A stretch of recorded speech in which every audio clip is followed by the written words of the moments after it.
Bonjour Salima Yenbou, bienvenue dans ce podcast. Bonjour. C'est donc votre premier mandat et quelle fut votre réaction en arrivant au Parlement européen?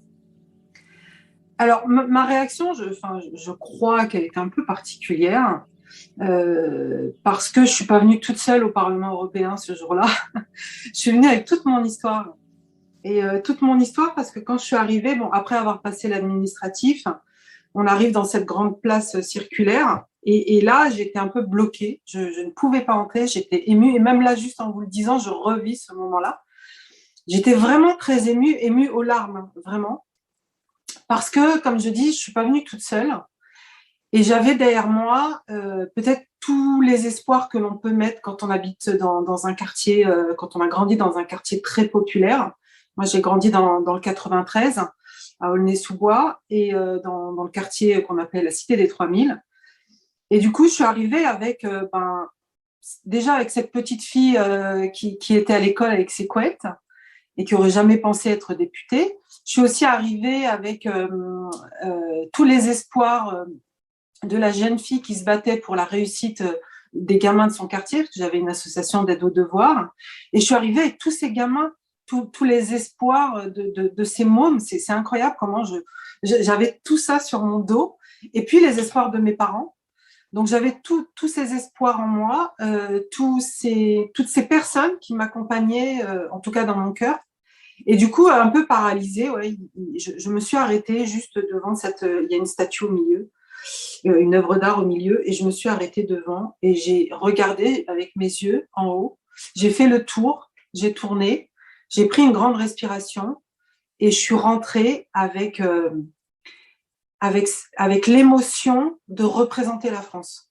C'est-à-dire être une parmi 75 seulement sur 65 millions de personnes et représenter la France, moi, la petite fille de cité et de parents d'origine algérienne. Voilà, donc beaucoup d'émotions. Je tremblais, hein, vraiment, pour pousser cette porte. C'était vraiment très, très, très fort. C'est très beau, merci pour ce partage. Vous êtes, comme vous l'avez dit, passionné par l'éducation et la formation. Vous avez été, avant d'être député européen, professeur des écoles, puis proviseur adjoint d'un lycée professionnel. Vous êtes aujourd'hui membre de la commission de la culture et de l'éducation. Pouvez-vous nous parler un peu de cette commission et nous partager vos actions? Alors, effectivement, une évolution qui n'était pas forcément celle à laquelle je m'attendais, mais qui m'apporte vraiment des satisfactions et dont je suis extrêmement fière. Donc, cette commission culture et éducation, qu'on appelle culte en abrégé, qui m'a beaucoup fait rire au début parce que les gens pensaient que c'était culte en termes de religion, culte. Donc non, c'est culture éducation. Et je suis la coordinatrice pour le groupe des Verts à l'E. Donc, ça signifie en fait que j'ai une vue d'ensemble de toutes les activités de la commission, en gardant un œil sur tous les dossiers, mais en laissant bien sûr les détails de chaque dossier aux membres responsables. Il y a des négociations sur les principaux programmes de la Commission, le plus connu Erasmus, Europe créative et Corps européen de solidarité, mais aussi au dossier sur la relance du secteur culturel pendant la pandémie, on en reparlera peut-être un peu.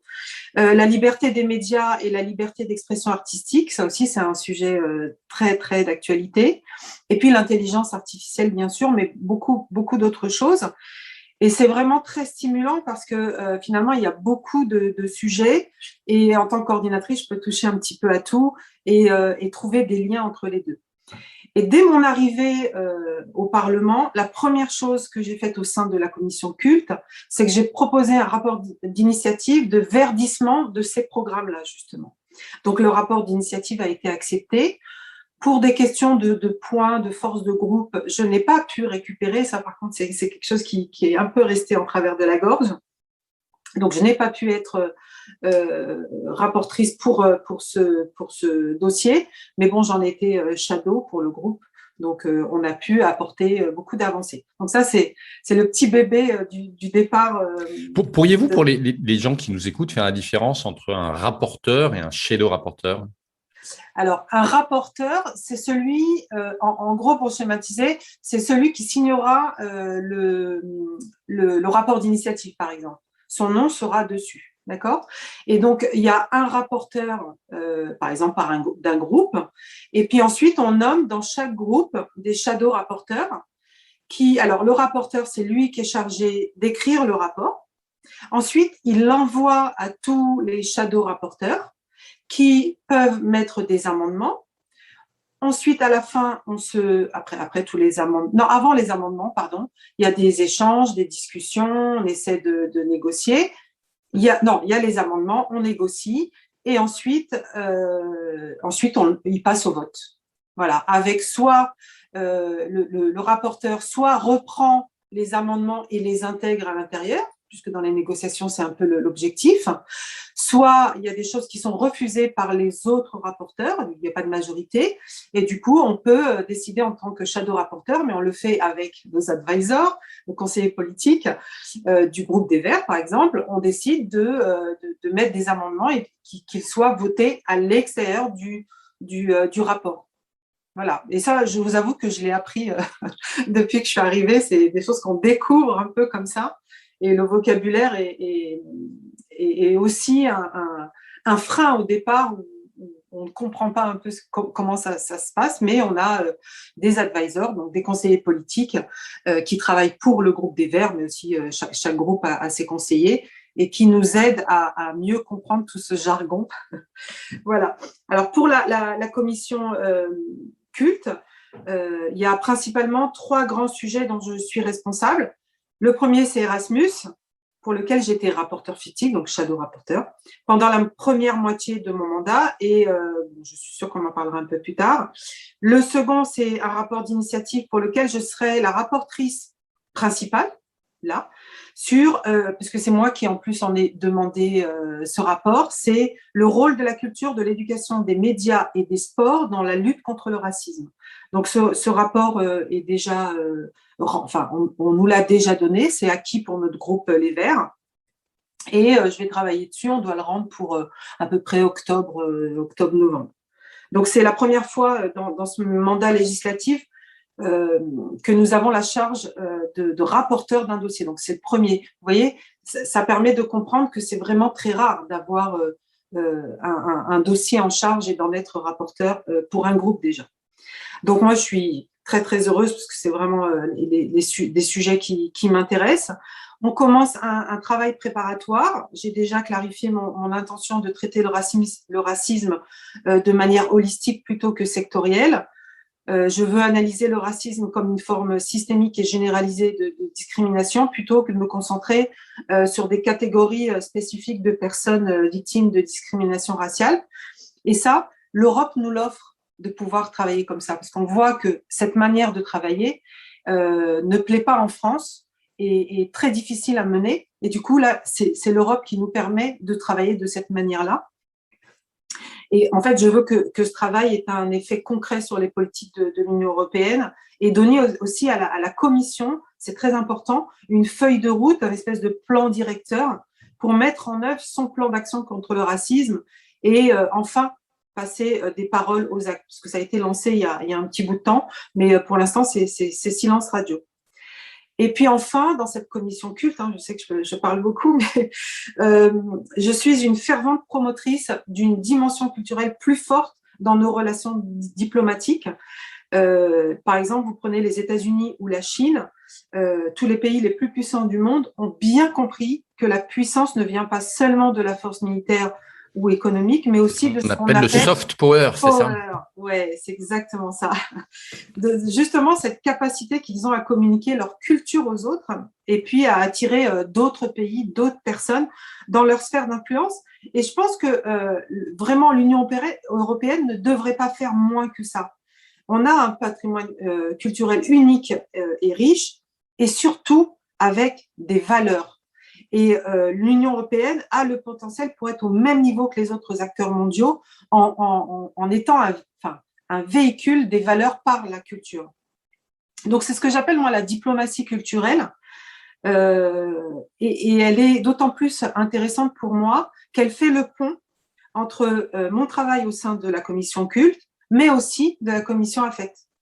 Et j'ai fait pression pour que les membres des 2 commissions se rencontrent conjointement et est justement une conversation ciblée sur le sujet, et ça aura finalement lieu en octobre. Ça n'a pas été facile. Quand on est à l'intérieur de l'appareil, on s'aperçoit très vite que tout est cloisonné et que c'est très difficile de faire de la transversalité, de faire travailler les commissions les unes avec les autres, pour plein de raisons, hein, le temps, etc. Mais tout est vraiment cloisonné là. Il y a quelques jours, je voulais travailler sur on devait nommer un expert, et c'est vrai qu'il était un peu borderline, mais moi je trouvais que son point de vue était intéressant pour produire le meilleur projet. Eh ben, ça a été très compliqué, et d'ailleurs ça a été rejeté. J'étais la seule à défendre ça, pour dire mais on ne marche pas sur les plates-bandes d'une autre commission, on se sert de ce qu'une autre commission, le regard d'une autre commission, pour produire le meilleur projet dès le départ, ne pas attendre 2 ans pour le modifier, parce qu'on sait que ça va être modifié. Et ça, c'est très compliqué dans les mentalités, de faire changer les mentalités. C'est vraiment très, très cloisonné. C'est un peu frustrant. Moi qui, dans l'enseignement, travaillais sur justement des compétences très transversales pour permettre aux élèves de s'adapter dans toutes les situations, et bien là, voilà, je rencontre un peu des forces contraires. Est-ce que vous pourriez nous parler du nouveau programme Erasmus? Ah, mon petit bébé Erasmus. Alors, on dit souvent, et je vous remercie pour cette question, parce que souvent on dit, bon, Erasmus n'a plus besoin d'être présenté. Bon, effectivement, c'est le plus connu, le plus réussi des programmes de l'Union européenne. C'est le porte-drapeau, et certainement, en tout cas, moi j'y crois, le point de départ de tout développement futur de l'Union européenne. Pourtant, je pense qu'il faut vraiment se souvenir qu'Erasmus, aujourd'hui, ça n'est plus seulement la mobilité des étudiants universitaires. Moi, je vais beaucoup dans les lycées professionnels, et souvent, ils me disent « Oh, mais on fera, mais plus tard. » Mais non, mais en fait, vous pouvez le faire maintenant. C'est Erasmus, il y a le plus, et ce plus signifie plein de choses, plein d'actions, plein de projets en soutien à l'éducation, à la formation, à la jeunesse et sport, à la formation tout au long de la vie, donc les adultes. Donc c'est presque comme dans les jeux de société de 0 à 77 ans.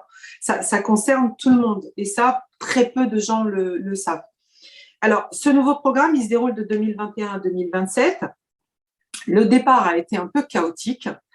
La Commission avait avancé une proposition en mai 2018 qui était plutôt positive, hein, avec un regard particulier sur l'inclusion et le soutien aux personnes défavorisées, sous-représentées dans le programme, ainsi que pour les bénéficiaires, grâce à, justement, on a demandé à des procédures simplifiées. Donc ça, c'était proposé. Mais du côté du Parlement, on a voulu aller plus loin, et en tant que rapporteure fictive de ce dossier au sein de la commission culte, je me suis battue dès le début pour un programme bien plus ambitieux en termes budgétaires, mais aussi en ajoutant une certaine cohérence avec les objectifs climatiques de l'Union européenne, et en mettant plus l'accord sur ces mesures d'inclusion. Je ne voulais pas que ce soit juste un mot comme ça, un mot bateau. Donc, il fallait qu'on définisse ce que c'était que ces inclusions, parce que ce programme était élitiste, et je voulais qu'il aille vers le professionnel, les jeunes issus des quartiers défavorisés ou vivant dans des zones isolées, les zones rurales. Et en fait, souvent, dans ces zones, ils ne savent même pas toutes les opportunités que l'Europe peut leur offrir. Donc, je voulais qu'on travaille vraiment là-dessus. Ce qui a été le plus bloquant, c'était les négociations avec le Conseil. Donc, il est resté bloqué quelques mois, même presque un an, et notamment dans le cadre du cadre financier pluriannuel et les négociations sur le Brexit. Et d'ailleurs, après, le Brexit, finalement, n'a même pas abouti. Il n'y aura pas d'Erasmus en Angleterre. Donc, tout ça pour ça. Donc, on a effectivement plus de budget. On n'a pas atteint ce qui avait été annoncé au départ, mais on a plus de 26 milliards d'euros et une augmentation réelle de presque 60% par rapport au précédent programme 2014-2020. Donc, c'est vraiment très bien. Et puis, on a élargi le champ d'application du programme, et pour accélérer aussi la transition écologique et numérique. Et c'est vraiment une nouvelle génération de programmes qui qui contient certaines innovations importantes.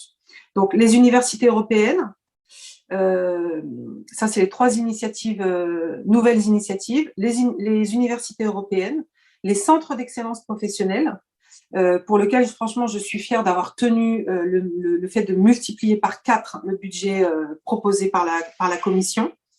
J'ai tenu jusqu'au bout et ça a été accepté. Et puis, Discover EU aussi, qui permet en fait aux jeunes de découvrir l'Union européenne en finançant un court voyage. Et ça c'est encore polémique, hein, beaucoup, parce qu'on ne demande pas grand-chose. C'est vraiment un billet d'avion pour découvrir, un billet de train, pardon, pour découvrir l'Europe sans réelle grande contrepartie. Et moi, je l'ai défendu mordicus parce que je me suis dit que, ça c'est aussi ma connaissance du terrain, que lorsqu'on est dans les quartiers ou dans les zones rurales, dans les lycées professionnels, on a beaucoup de mal à sortir de son quartier, de son lieu de vie. Et donc, ce genre de choses très, très courtes, qui est très facile à avoir, est une première mobilité aisée.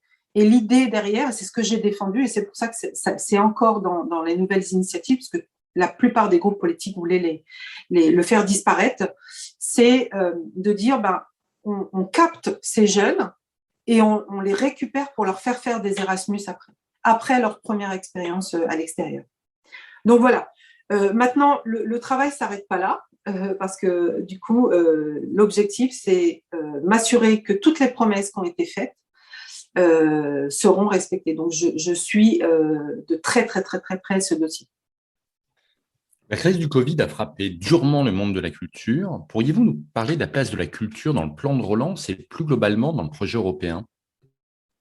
Oui, effectivement, le secteur culturel est l'un de ceux qui ont le plus souffert en Europe, mais partout dans le monde aussi. Donc, on a assisté quand même à une mobilisation de ressources sans précédent en faveur de cette relance. Néanmoins, on voit bien que les pertes de revenus dans ces secteurs dépassent de loin les montants des mesures de soutien qui ont été mises en œuvre. En septembre 2020, le Parlement européen a voté une résolution sur la relance culturelle de l'Europe qui invite la Commission et les États membres à réserver au secteur de la culture et de la création au moins 2% pour la reprise et la résilience consacrée à la relance. Donc ça, c'est vrai que beaucoup de gens qui ne comprennent pas comment fonctionne l'Europe, la culture, la Commission culte européenne n'est qu'une compétence d'appui aux États. Donc, on ne peut pas imposer. C'est pour ça qu'on invite. Et à côté de ça, notre commission a fortement appuyé, c'est-à-dire qu'on a relancé cette demande, cette résolution, avec des lettres à la Commission européenne, aux États membres. On a aussi présenté une question écrite pour demander à la Commission de soutenir cette demande dans son évaluation des plans de relance au niveau national. Donc voilà, on a essayé de pousser parce qu'on est juste une compétence d'appui, malheureusement, je dirais. La Commission n'a finalement pas ajouté la prise en compte de la culture dans ses critères d'évaluation des plans de relance nationaux, ce qui est vraiment dommage et qui a de réelles conséquences. Sur les 24 plans qui ont été soumis à la Commission européenne, seulement la moitié fait mention d'actions pour la relance culturelle, ce qui est vraiment décevant et regrettable. Bon, la France fait partie de ceux qui sont entrés dans le jeu, heureusement, mais c'est vrai que la moitié, c'est vraiment très peu. Le secteur culturel emploie aujourd'hui 8,7 millions de personnes en Europe. C'est 4,4% du PIB européen. C'est supérieur à celle des télécommunications, de la haute technologie, de l'industrie pharmaceutique ou de l'industrie automobile. Et pourtant, en plus de cette valeur économique de la culture, en plus de ça, ça nous a rappelé la valeur sociale essentielle de la culture pour faire société. Et là, c'est vraiment, pour moi, c'est vraiment triste que ça ne soit pas traité à la même hauteur que tous ces secteurs qui pèsent moins lourd en termes économiques. Donc, nous, on le répète sans cesse, la Commission est d'accord, tout comme les États membres, du moins en parole, il n'y a pas de relance sans un accent sur la culture. Donc, tout le monde le dit, tout le monde dit que c'est la priorité, mais dans les faits, on en est bien loin. Alors que pour moi, je suis persuadée que il n'y a pas de projet européen, pas d'identité européenne ou de conscience européenne sans un accent très fort sur la culture. Qu'est-ce que je pourrais rajouter? On a doublé le budget d'Europe créative, parce que c'est aussi le gros projet autour de la culture. Donc, on a réussi quand même à le doubler. C'est 1,4 milliard d'euros. On a mis l'accent toujours sur l'inclusion, sur la promotion des talents féminins. Voilà ce que je peux dire. Parfait. Vous êtes membre de la Commission des affaires étrangères et de la sous-commission aux droits humains. Pourriez-vous nous parler du rapport sur les droits humains? Oui. Alors, cette commission, c'est un peu une nouveauté pour moi. C'est quelque chose que j'ai un peu découvert, même si voilà, ce sont des sujets qui m'intéressaient, notamment le droit humain. Alors, le petit contexte pour ce rapport, c'est qu'il a lieu chaque année au Parlement et c'est en quelque sorte une réponse du Parlement au rapport annuel du Conseil préparé également chaque année par le SEE, Commission. Et pour le rapport annuel sur les droits humains pour l'année 2019, rédigé et négocié en 2020 à cause du Covid, j'étais en effet la rapportrice fictive pour mon groupe des Verts. Donc, j'ai expliqué tout à l'heure ce que c'était que rapportrice fictive. Et cette année-là, on a dû inclure forcément au rapport une nouvelle problématique qui n'existait pas les années précédentes, celle de la Covid-19. Qui a forcément impacté les droits humains partout dans le monde. Alors, ce rapport annuel vise d'une part à analyser l'état des droits humains dans le monde lors de cette année, dénoncer les violations des droits humains qui ont eu lieu et faire des préconisations au Conseil, à la Commission et au SEAE. C'est un dossier vraiment très intéressant parce qu'il aborde d'une manière horizontale, transversale, tout un tas de problématiques diverses et variées autour des droits humains. De manière générale, je pense qu'on a réussi à trouver un bon compromis dont nous n'avons vraiment pas à rougir grâce à la coopération avec les autres groupes de gauche et du centre. Ce rapport a été adopté en plénière en janvier 2021. Donc, il a été largement soutenu, 459 voix pour. Mais c'est vrai que ça prend un temps énorme, même si c'est vraiment très, très intéressant, et notamment tous les débats qu'il y a entre rapportrices et rapporteurs. Les négociations, le vote en commission, puis en plénière. Et ce qui est incroyable, c'est que, ça c'est la petite histoire dans la grande, c'est que ces négociations souvent se font en anglais et souvent sans traduction. Et moi, je ne parle pas l'anglais, j'apprends. Et finalement, dans ces négociations, on est tellement pris dans le jeu que je me suis aperçue à la fin que j'avais négocié, j'avais parlé en anglais, sans m'en rendre compte, bon, un anglais un peu bancal, mais en tout cas, j'avais réussi à me faire comprendre et à faire passer des amendements. Donc ça, c'est la petite histoire. Donc cette année, il y a quelqu'un d'autre qui va s'en charger, donc ça change. Nous, ce qu'on avait regretté pour ce rapport, c'est que le groupe du PPE, donc les Républicains en France, ait choisi de s'associer à l'extrême droite pour essayer, après les négociations, donc vous voyez un peu de jeu politicien qui se fait, d'affaiblir ce rapport par des amendements et des votes séparés qui trahissaient en fait un agenda commun rétrograde et misogyne, que ce soit au sujet de l'égalité de genre, des droits des femmes à disposer de leur corps, ou la dénonciation des violences à leur encontre et des viols de masse dans les conflits armés. Donc, vous voyez, c'était vraiment très, très, très mesquin. Alors, il y a eu une petite victoire pour nous, les Verts, pendant cette négociation. C'est que j'ai réussi à imposer beaucoup de langage positif et surtout le mot écocide comme crime international. Et j'avais travaillé avec Marie Toussaint, qui, comme vous le savez, est très impliquée sur ce sujet. Donc, on avait travaillé et on a réussi à le faire passer. C'était vraiment la petite victoire pour nous, les Verts. On était ravis que ça passe et que ça a été accepté par tout le monde. Il y a aussi le sujet des lanceurs et des lanceuses d'alerte. Qui a été mis à l'intérieur.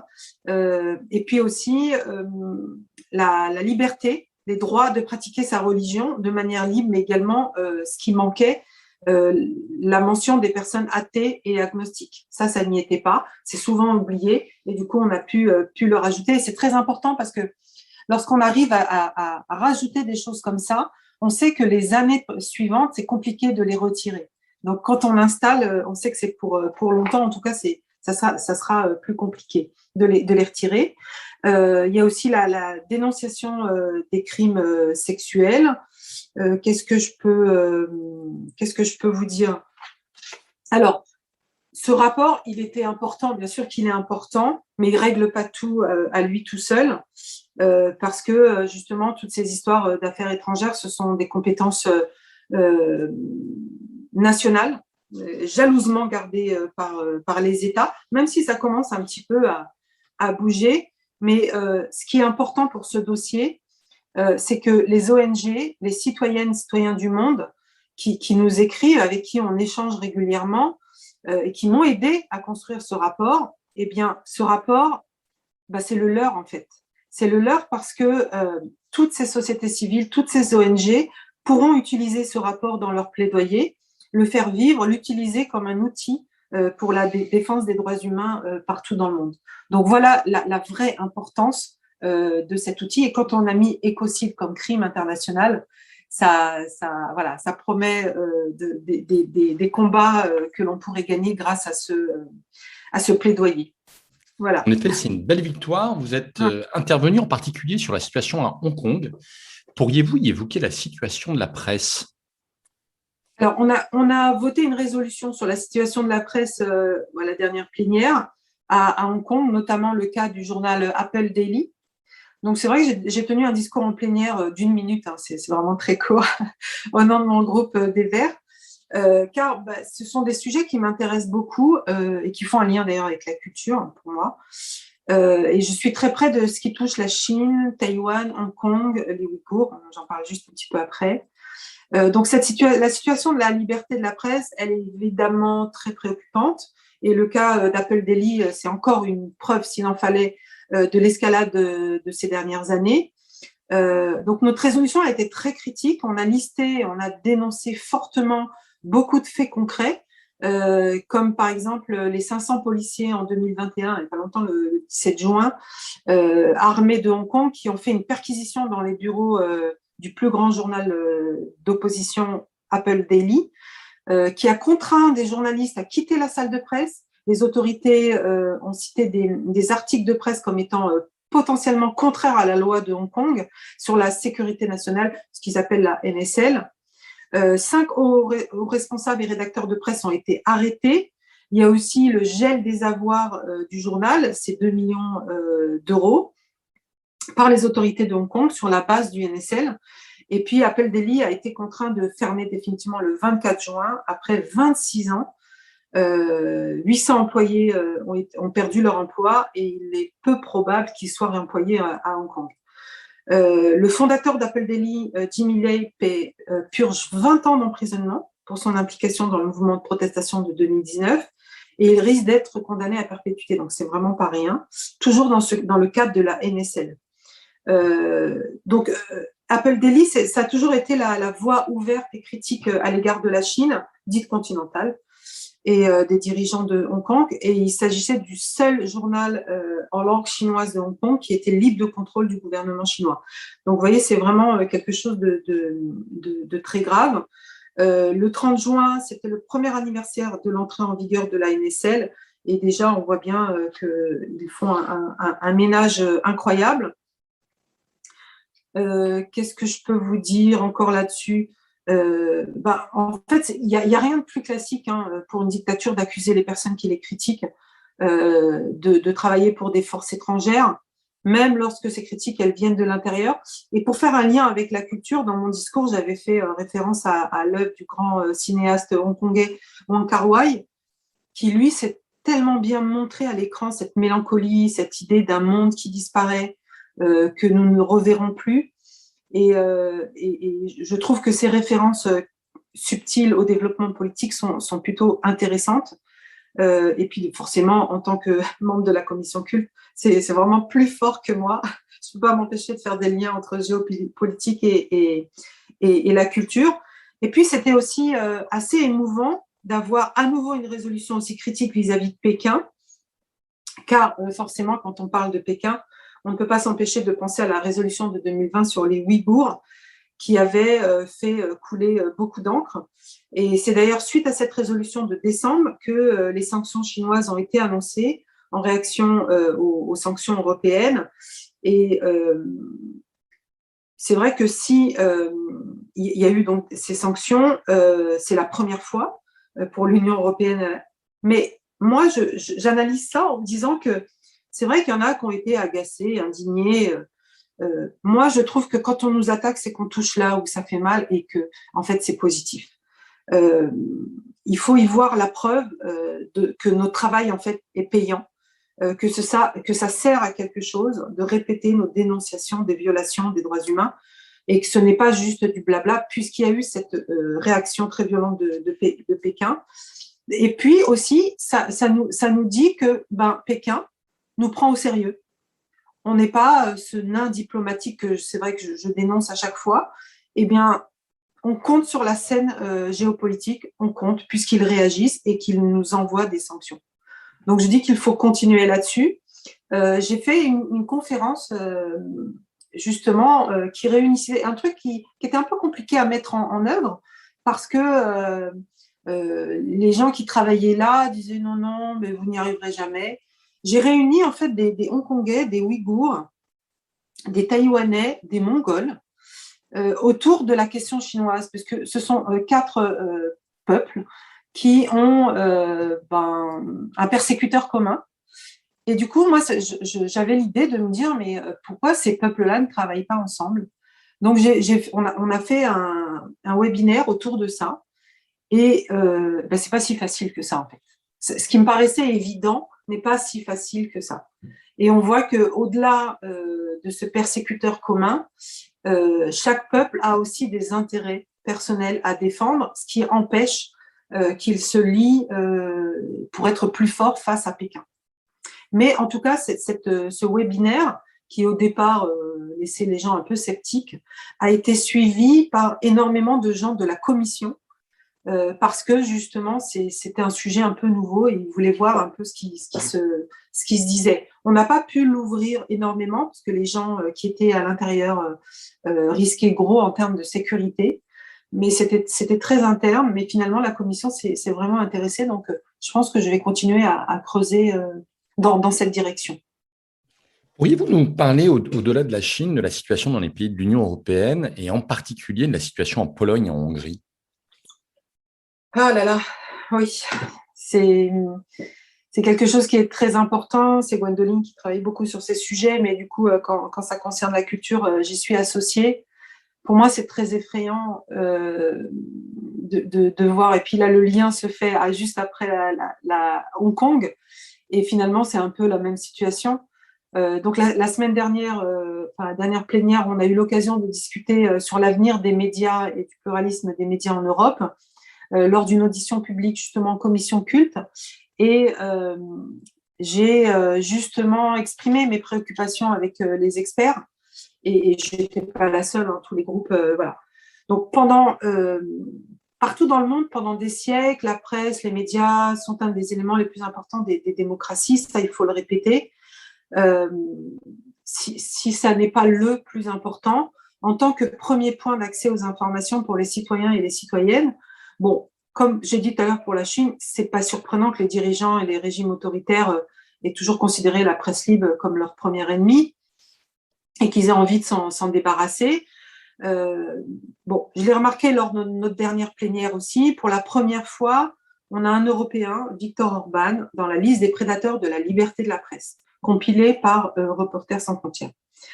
Or, ce n'est pas que Orban, comme je l'ai dit, mais il est sans doute la plus grande source d'inspiration d'autres leaders dans l'Union européenne. Et on voit ce qui s'est passé. Hein. Leurs députés ont été sortis du groupe du PPE et ils s'empressent de rencontrer les députés d'autres partis, notamment d'extrême droite, pour créer une nouvelle force européenne. Donc ça c'est très effrayant aussi, puisqu'il y a quand même les Français à l'intérieur. Donc c'est vrai, une vraie source d'inspiration, notamment ses alliés polonais et slovènes.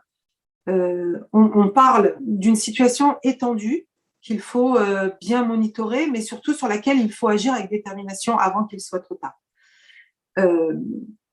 Plus que les défis qui touchent à notre presse, plus elles sont multiformes. Il y a la propagande, la désinformation, la censure, la violence contre les journalistes d'une part, mais aussi toute une série de problématiques liées à cette nouvelle réalité numérique, entre la concurrence de la presse avec les plateformes en ligne, la culture des algorithmes qui montrent à chacun et chacune d'entre nous les contenus qui ont plus de chances de nous intéresser et qui créent en fait des bulles idéologiques et culturelles, mais aussi le manque de transparence dans le retrait du contenu en ligne.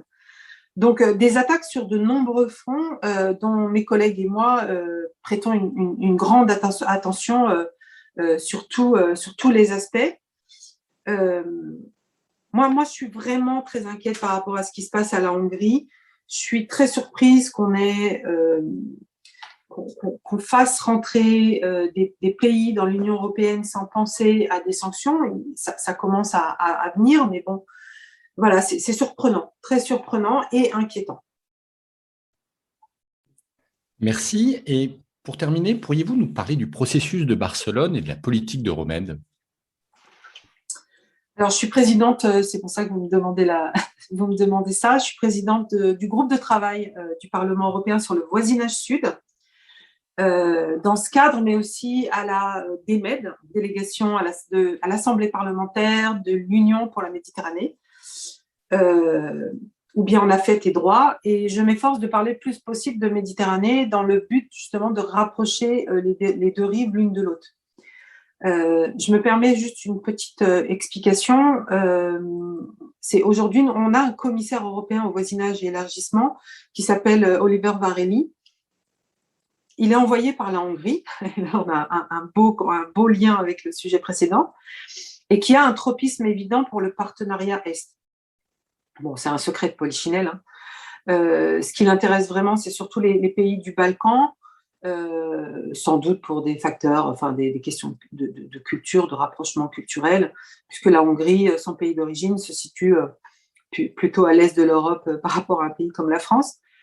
Mais au-delà de l'aspect purement géographique et identitaire, culturel, il y a aussi bien sûr la curiosité personnelle, les liens personnels. Donc, je pense que tout ça fait qu'aujourd'hui, il est plus orienté vers le voisinage Est.